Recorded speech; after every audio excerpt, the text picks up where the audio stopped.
Suparti, Ibu dosen pengampu mata kuliah Rekayasa Perangkat Lunak, serta teman-teman sekalian.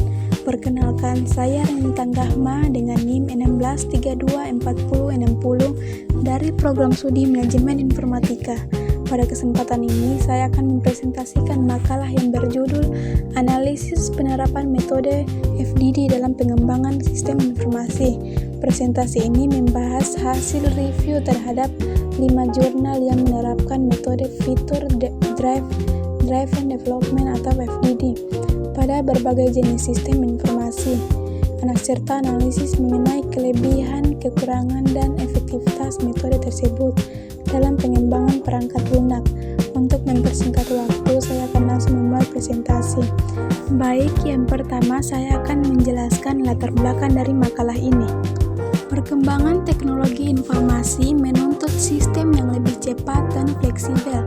Salah satu metode yang banyak digunakan adalah Feature Driven kebutuhan pengguna. Oleh karena itu, pada makalah ini saya akan menganalisis penerapan metode FDD pada 5 jurnal yang berbeda untuk mengetahui efektivitasnya dalam pengembangan sistem informasi. Baik, di sini ada jurnal yang direview. Dalam presentasi ini saya mereview 5 jurnal yang menerapkan metode FDD tersebut, yaitu yang pertama ada Platform Mikroredensial dan Sekolah Digital. Yang kedua ada Marketplace Mahasiswa, Mahasiswa Sistem Informasi Inventaris, Aplikasi Restoran, serta Aplikasi Pengendalian Kualitas Beras atau Siradu. Kelima jurnal tersebut digunakan untuk menganalisis bagaimana metode FDD diterapkan pada berbagai jenis sistem informasi. Pada bagian rasionalisasi pemilihan metode, saya menjelaskan alasan mengapa metode FDD tersebut dipilih. Berdasarkan hasil review, FDD dipilih karena berfokus pada pengembangan fitur sesuai kebutuhan pengguna. Pengembangannya dilakukan secara bertahap, memudahkan pengelolaan proyek, serta cocok digunakan pada sistem yang memiliki banyak fitur.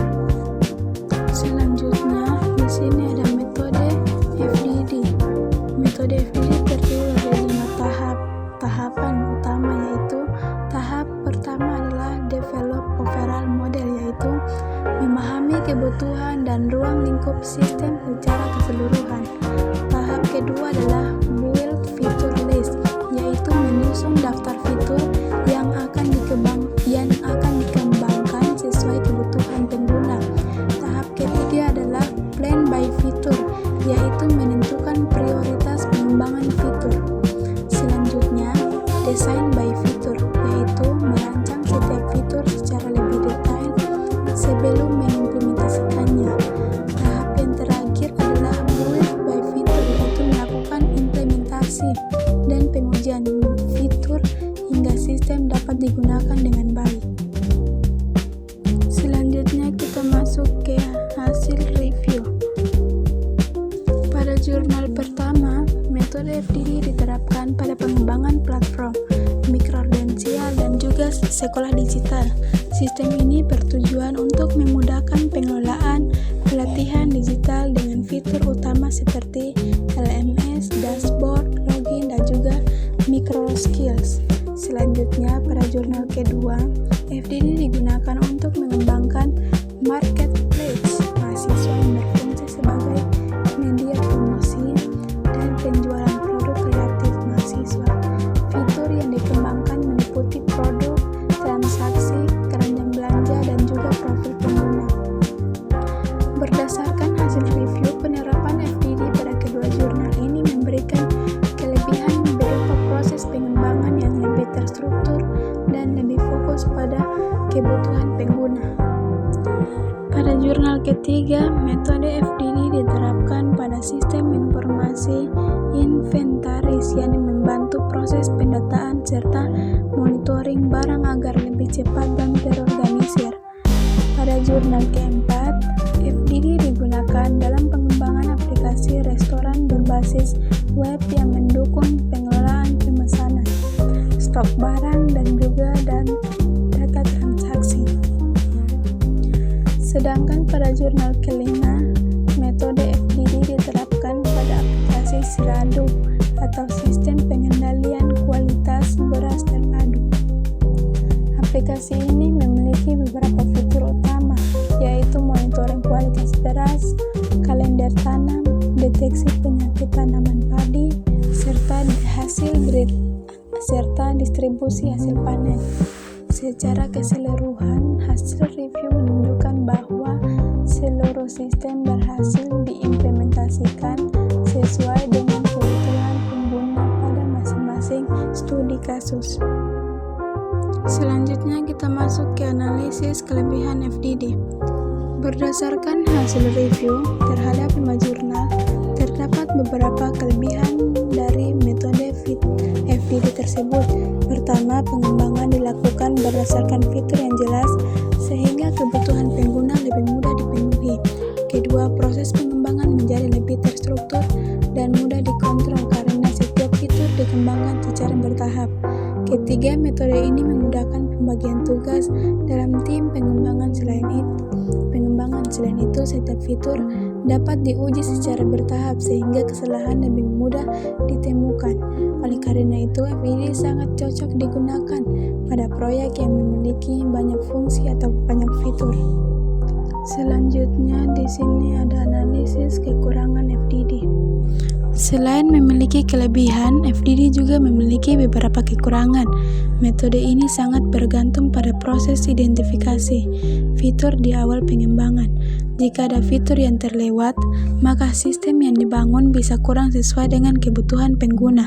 Selain itu, keterkaitan antar fitur dapat meningkatkan kompleksitas sistem. Perubahan pada satu fitur juga dapat memengaruhi fitur lainnya, sehingga memerlukan penyesuaian tambahan. Di samping itu, FDD lebih berfokus pada pengembangan fitur dibandingkan evaluasi pengalaman pengguna atau user experience. Selanjutnya kita masuk ke rekomendasi solutif atau pengembangan sistem. Yang pertama ada jurnal 1, meningkatkan user experience agar sistem lebih mudah digunakan.